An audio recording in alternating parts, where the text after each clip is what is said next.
지난주 우리가 보았던 사도 바울의 아테네 사역은 초라한 성적표였어요. 다른 곳에서는 교회를 다 세웠거든요. 아테네에서만큼은 세우지를 못했습니다. 다른 곳에서는 꽤 많은 부흥의 역사가 일어났거든요. 그런데 아테네에서만큼은 진짜 소수의 몇몇 사람이었습니다. 사람들은 얘기했습니다. 아, 사도 바울의 사역도 아테네에서는 실패야. 그런데 저는 그렇게 생각하지 않아요. 온 한 영혼이 온 천하보다 귀한데, 이거 진짜 그냥 허울 좋은 얘기가 아니라 진짜거든요. 그런데 그 온 천하보다 귀한 영혼이 비록 소수지만 그래도 소수잖아요. 있잖아요. 그렇게 거두었다는 것은 단연코 성공임에 분명합니다. 그 길을 우리가 걸어가는 거죠. 자, 이처럼 아테네에서는 이렇게 양분되는 평가를 받았어요, 분명히.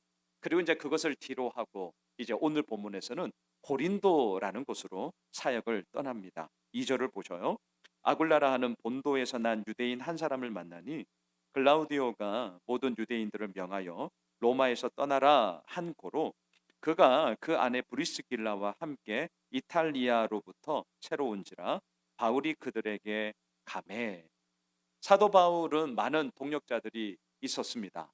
그리고 그 든든한 동력자들 가운데 한 부부였던 아굴라와 브리스길라. 자, 참고로 남편 이름이 아굴라예요. 아내 이름이 브리스길라입니다. 오늘 본문에서는 이렇게 순서로 나오는데 나중에 보면 이게 거꾸로 돼요. 브리스길라와 아굴라. 이게 아마 여러분들의 입에 익었을 거예요. 그래서 헷갈려 하십니다. 남편이 브리스길라고 아내가 아굴라인 줄 알았는데 아니에요. 자, 남편이 아굴라입니다. 이 든든한 부부를 지금 고린도에서 만났어요. 아굴라, 본도라는 동네에서 태어난 디아스포라 유대인이었고요. 부인이었던 브리스길라.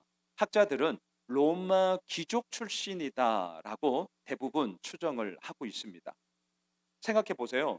디아스포라 유대인과 로마 귀족 집안의 출신인 이 브리스길라 어떻게 만났을까? 몰라요. 근데 여하튼 어떤 경위인지는 모르겠지만 결혼을 했습니다. 아굴라가 능력이 출중했든지 아니면 엄청 저처럼 잘생겼든지 아니면 돈이 엄청나게 많았든지 여하튼 뭔가 귀족 출신의 딸내미가 어떤 남자를 봤는데 끌려 하여튼 뭔가가 있었겠죠. 결혼을 했습니다. 부부가 되었고 로마에 살고 있어요. 그런데 이게 웬일이죠? 로마 제국의 4대 형제였던 글라우디오가 AD 49년 유대인 로마 추방령을 공포합니다. 이유는 간단합니다. 유대교를 믿는 사람들과 소위 신흥 종교죠. 이들이 볼 때는 기독교를 믿는 유대인들 사이에서 자기들끼리 너무 빈번하게 싸우는 거예요. 야, 좀 그만 싸워. 안 돼. 계속해서 싸워요. 자기들끼리 싸우는 거는 그렇다 쳐. 그런데 이러한 모습들, 이러한 분위기가 로마에 살고 있는 다른 시민들까지도 영향을 주기 시작했습니다. 민심을 잡아야 되잖아요. 여론을 잡아야 되잖아요. 그런데 얘네들 때문에 민심이 계속 이렇게 좀 붕 떠 있는 느낌인 거예요. 안 되겠다. 나가라. 그냥 나가라. 그래서 유대인 추방령을 내려요. 로마에 살고 있는 유대인들은 다 떠나라. 이게 AD 49년에 추방령이 떨어졌습니다. 이 아굴라 브리스길라 부부 버티지 못하죠. 그래서 떠났고 고린도에 갔어요. 그리고 뭐 했냐? 3절을 보십시오. 3절 같이 읽읍시다. 생업이 생업이 같으므로 같으므로 함께 함께 살며 살며 일을 일을 하니 하니 그 그 생업은 생업은 천막을 천막을 만드는 만드는 것이더라. 것이더라. 예, 텐트 메이커였습니다. 천막을 만드는 일을 그들이 하고 있었고 마침 사도 바울이 고린도에 왔는데 이 부부를 만나게 된 거죠. 그리고 거처할 곳이 없었어요. 잘 됐네. 텐트 메이커인데 우리 같이 일합시다. 주중에는 아굴라 사장님 집에서 이제 텐트 메이커로 일을 하고 주말에는 안식일에는 해당에 가서 말씀을 전하면서 이제 소위 이중 사역을 하게 되었던 것이죠. 5절을 보셔요. 5절. 신라와 디모데가 마게도냐로부터 내려오매 바울이 하나님의 말씀에 붙잡혀 유대인들에게 예수는 그리스도다 밝히 증언하니. 사도 바울의 메시지는 어디를 가든지 누구를 만나든지 언제든지 딱 하나였습니다. 예수는 그리스도다. 이거 정말 중요해요. 그리스도가 뭐예요? 기름 부음 받은 자 아시잖아요. 왕, 선지자, 제사장. 예수님은 나의 삶을 다스리는 왕입니다. 예수님은 나의 죄를 깨끗게 하신 제사장입니다. 예수님은 나의 삶을 인도하시는 선지자입니다. 라는 이 믿음의 고백으로 예수가 그리스도임을 증거했단 말이죠. 하지만 유대인들의 입장에서는 이 소식이야말로 가짜 뉴스 중에 가짜 뉴스였습니다. 받아들일 수 없었어요. 용납할 수 없었어요. 그래서 어떻게 했느냐?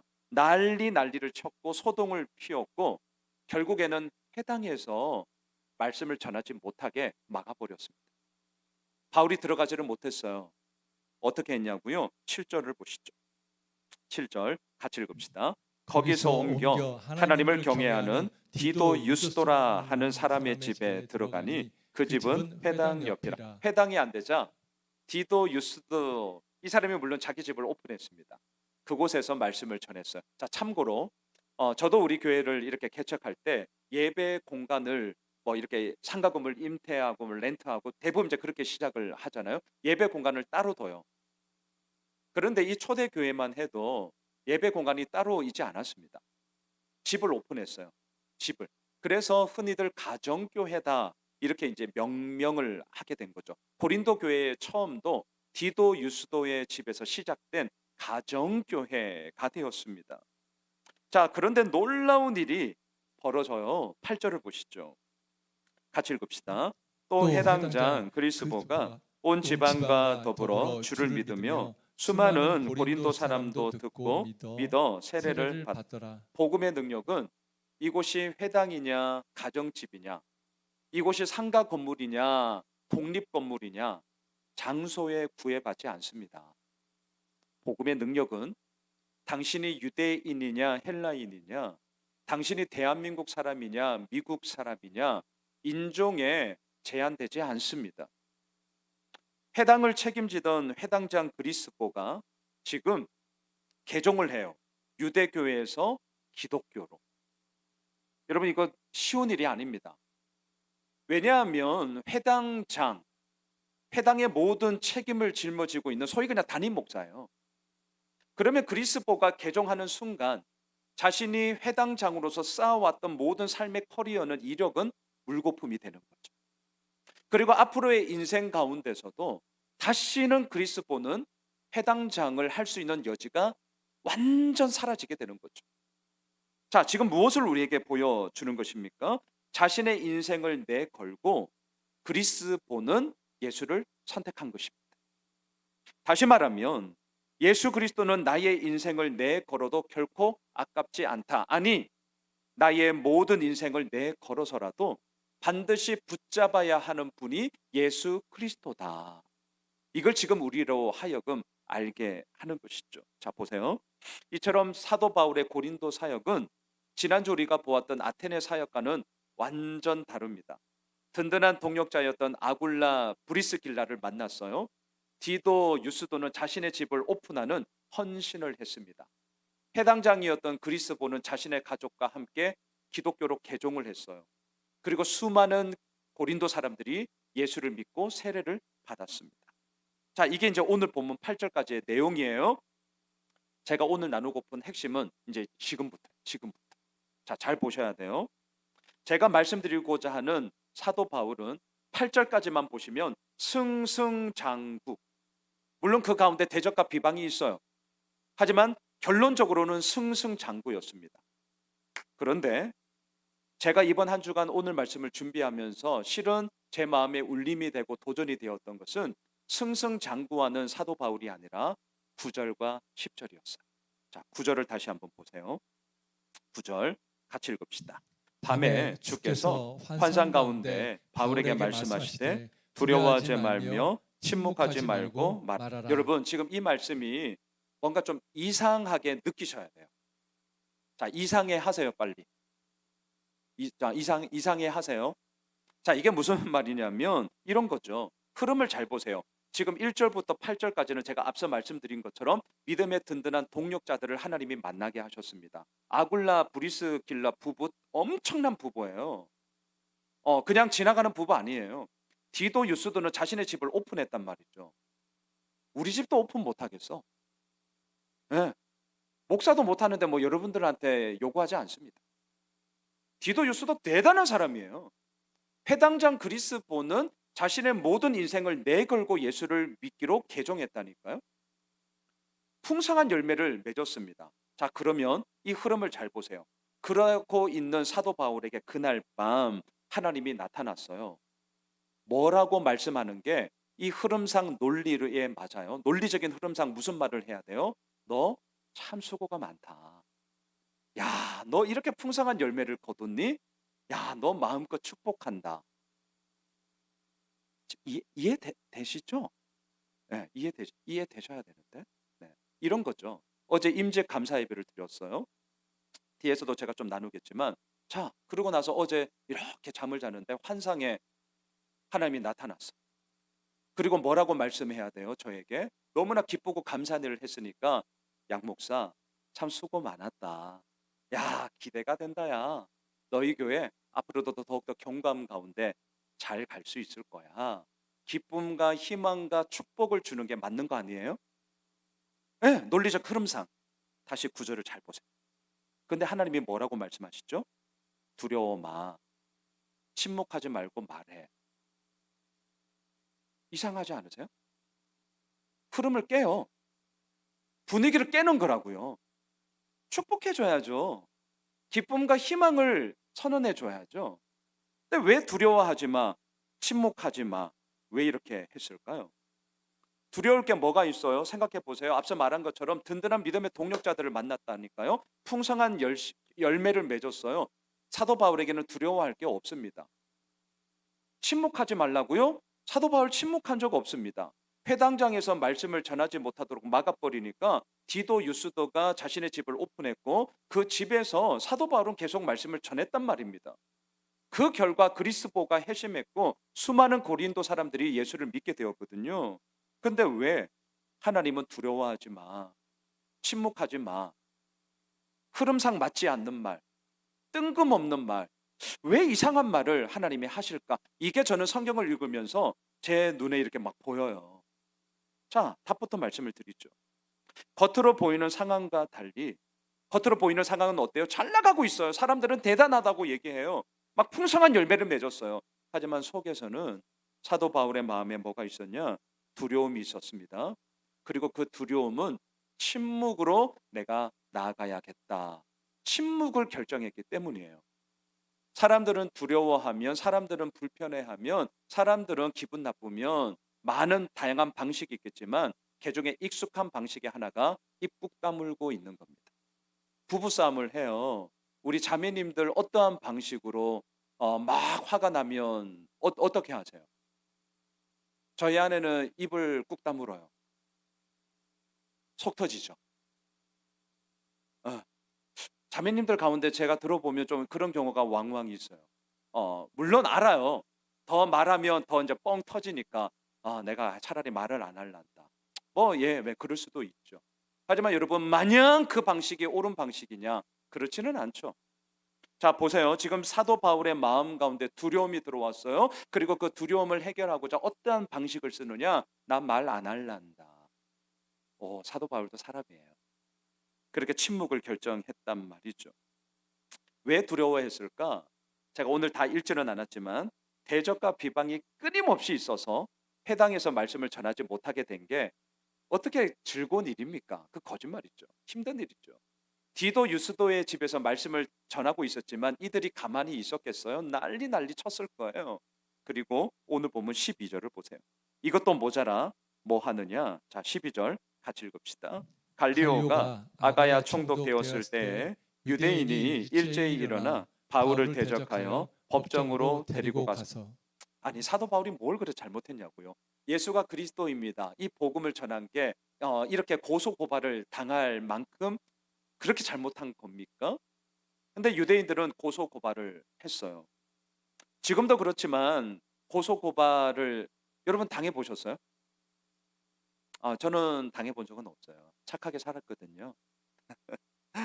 근데 뭐 누가 봐도 자, 고소 고발을 당했다고 생각해 보세요. 웬만한 아니 그런 멘탈이 있을까요? 정상적인 생활 하기 어려울걸요?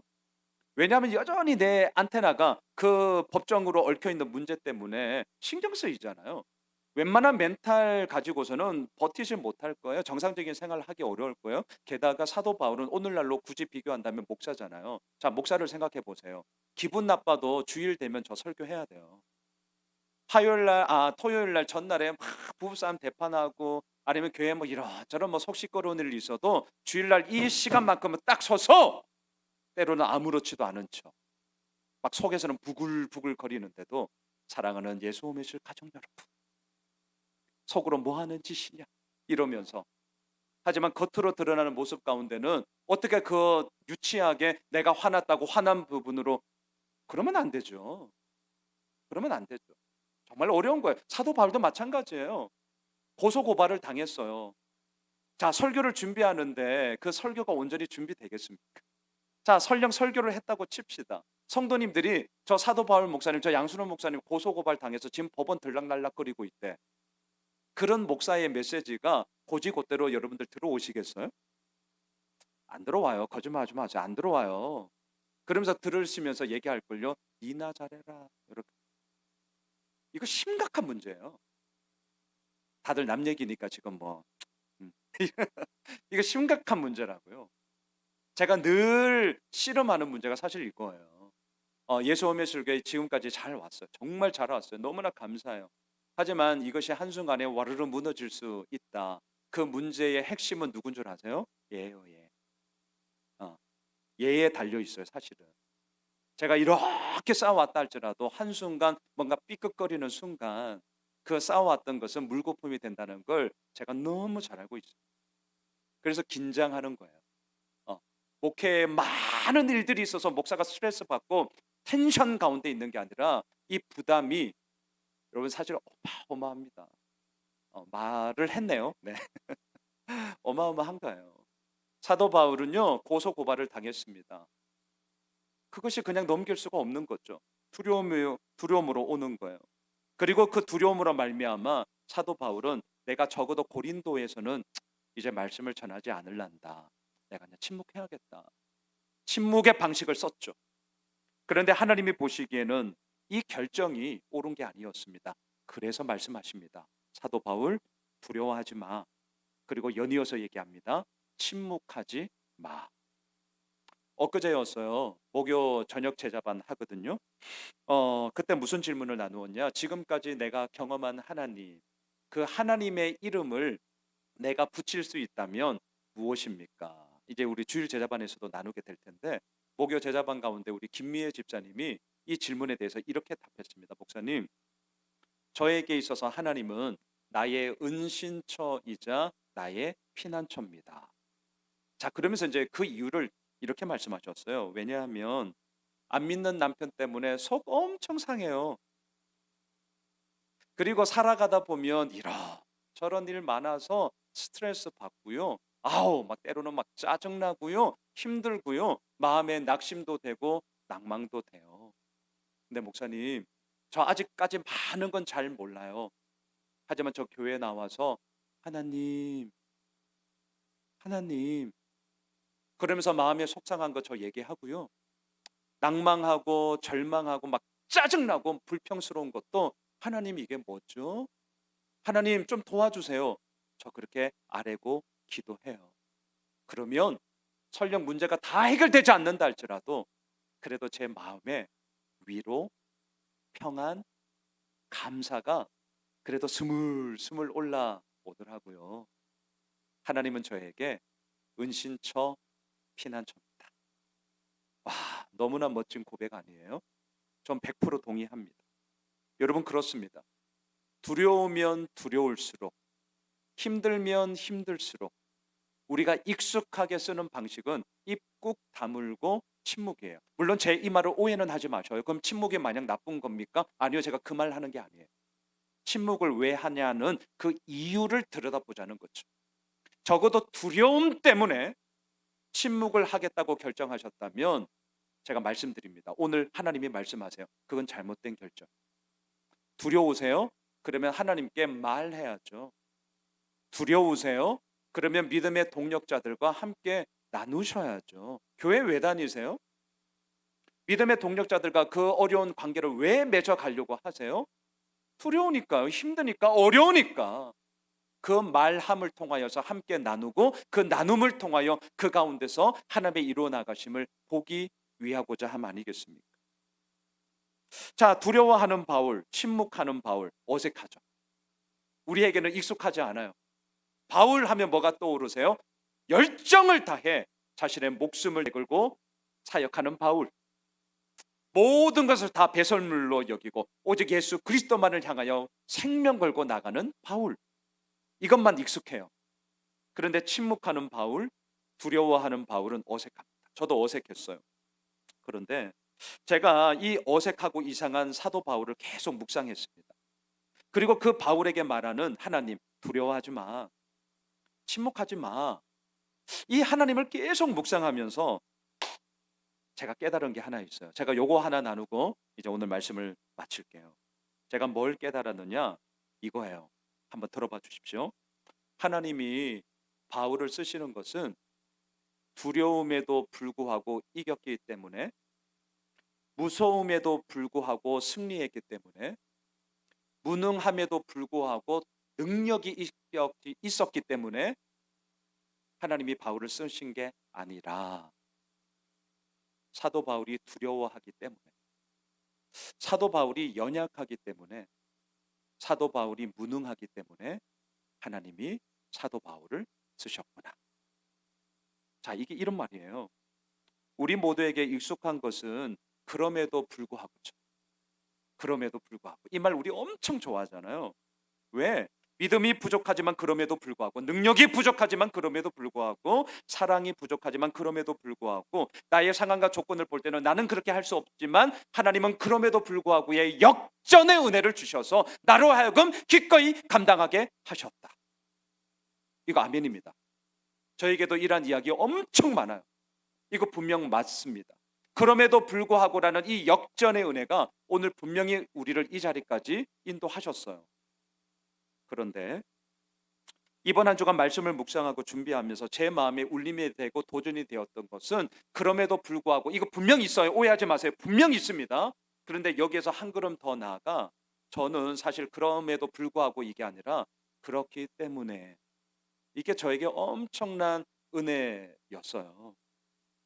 믿음이 부족하기 때문에, 능력이 부족하기 때문에, 사랑이 부족하기 때문에, 그렇기 때문에 오히려 하나님은 그 부족함을 통해 하나님의 일을 행하시고 또한 하나님의 하나님 되심을 우리에게 보여주신다.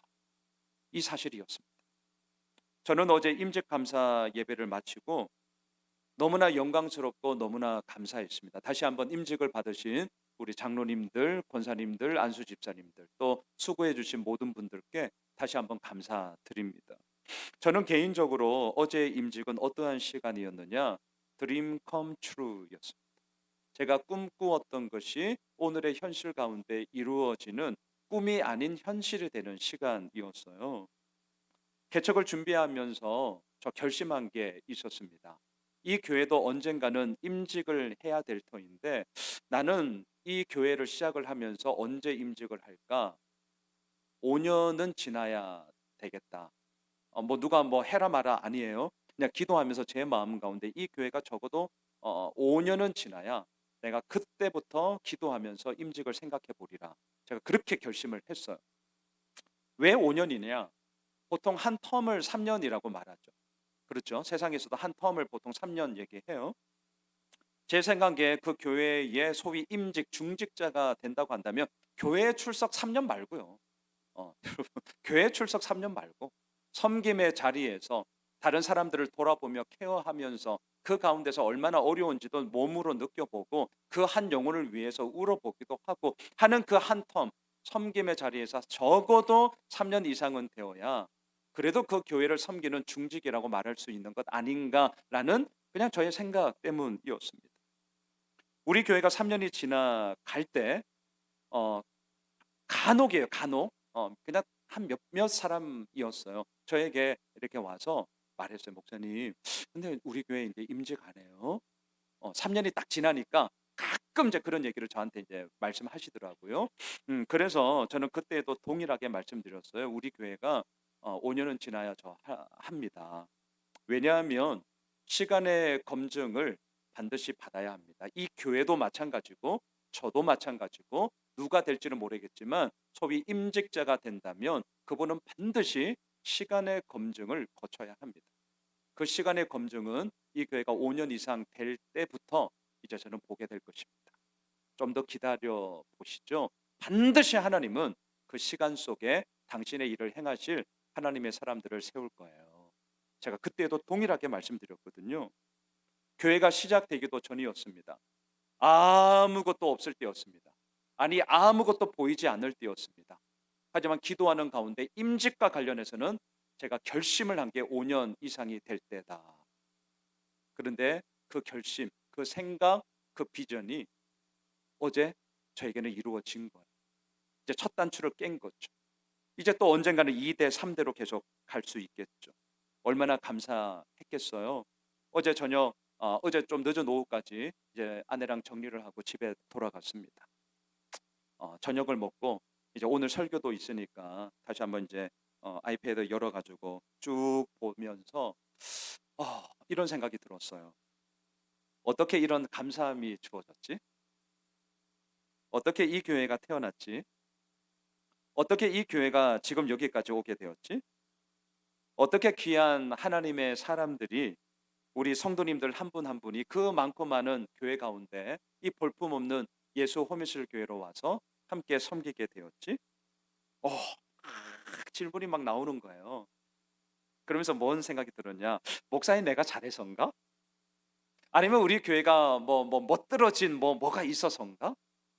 우리 성도님들이 탁월하게 사역을 잘해서인가? 아니에요. 아니에요. 그럼 뭔가 저는 답이 내려졌어요. 잘났기 때문이 아니라 연약하기 때문이구나. 멋져서가 아니라 우리 교회가 별로 볼품 없기 때문이구나. 잘해서가 아니라 날마다 이 교회가 엎드렸기 때문이구나. 저의 답이었습니다.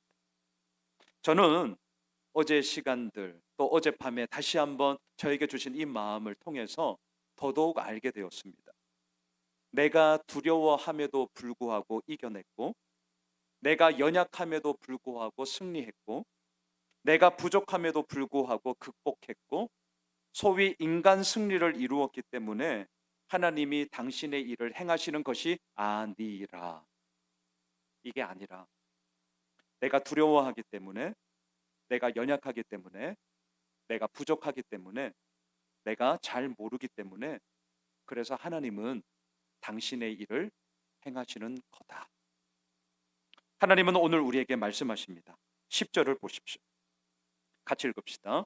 내가 너와 함께 있음에 어떤 사람도 너를 대적하여 해롭게 할 자가 없을 것이니 이는 이 성중에 내 백성이 많음이라 하시더라. 이것이 예수 믿고 있는 우리 삶의 결론이에요. 이 10절을 잊지 마십시오.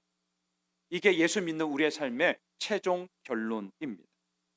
우리의 실력이 뛰어나서가 아니잖아요. 내가 너와 함께 있음에 함께 계시는 하나님 때문이잖아요. 우리의 능력이 탁월해서가 아니잖아요. 내가 너와 함께 있음에 함께 계시는 하나님 때문 아니겠습니까? 자막을 보세요. 내가 내게 명령한 것이 아니냐? 강하고 담대하라. 두려워하지 말고 놀라지 마. 네가 어디로 가든지 내 하나님 여호와가 너와 함께 하느니라. 또 계속 자막 보세요. 두려워하지 말라. 내가 너와 함께함이라. 놀라지 말라. 나는 내 하나님이야. 내가 너를 굳세게 할 거야. 참으로 너를 내가 도와줄 거야. 내가 나의 오른손으로 내가 너를 붙들 거야. 그 하나님이 우리를 이끄십니다. 말씀을 정리할게요. 오늘 본문에 억울한 사람이 2명 나와요. 한 명은 단연코 사도 바울입니다. 근데 또 한 사람이 있는데 해당장 소스데네예요. 오늘 본문 17절을 보시죠. 모든 사람이 해당장 소스데네를 잡아 법정 앞에서 때리되 갈리오가 이 일을 상관하지 아니하더라. 왜 유대인들이 소스데네를 그것도 법정 앞에서 팍 때리느냐? 이유는 간단합니다. 사도 바울을 고소했잖아요.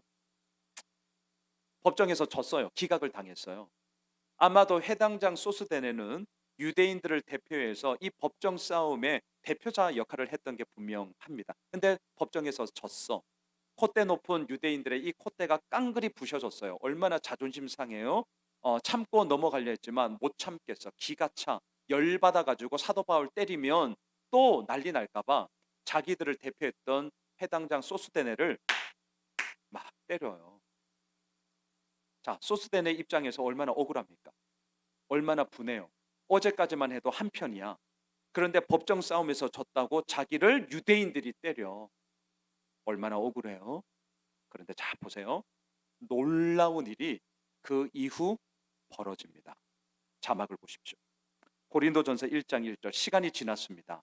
그 억울해하고 분해하던 소스데네가 어떻게 됐냐? 읽으시죠. 시작. 하나님의 뜻을 따라 그리스도 예수의 사도로 부르심을 받은 바울과 형제 소스데네. 와, 보이세요?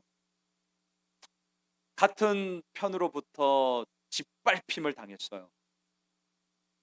욕을 먹었어요. 어제까지만 해도 같은 편이야. 회당장님, 회당장님, 목사님, 목사님 했어. 오늘 딱 돌아서 그리고 나를 짓밟아. 열불나지 않아요? 분하지 않겠어요? 그 무수히 많은 과정 속에 이 소스데네가 하나님의 사람으로 사도 바울의 동력자로 빚음을 받았어. 무슨 일이 있었을까? 오늘 말씀의 제목입니다. 내가 너와 함께 있으니. 두려움에도 불구하고 소스데네가 승리했기 때문이 아니에요. 분함에도 불구하고 그것을 이겨냈기 때문이 아니에요. 분했기 때문에, 두려워했기 때문에, 바로 그 순간 내가 너와 함께 있음에 말씀하시는 하나님을 소스데네는 만난 것이죠. 사랑하는 예수 호미실 가족 여러분, 오늘 메시지 너무나 분명합니다. 그럼에도 불구하고 분명 있습니다. 역전의 은혜가 있습니다. 하지만 이것만 있느냐? 그렇지 않아요.